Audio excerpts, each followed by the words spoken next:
Welcome back to another technical deep dive here in the debug zone.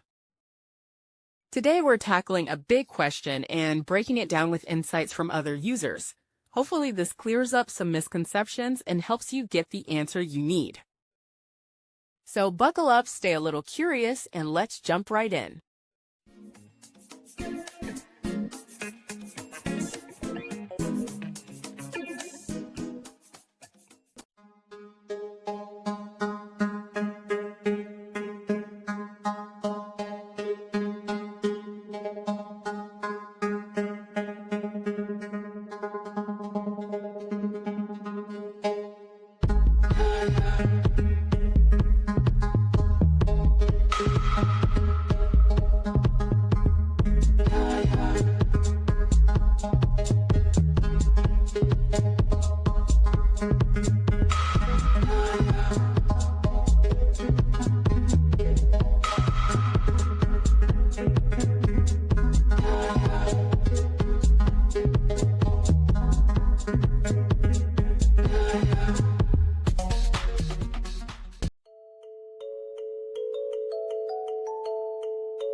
And that's a wrap.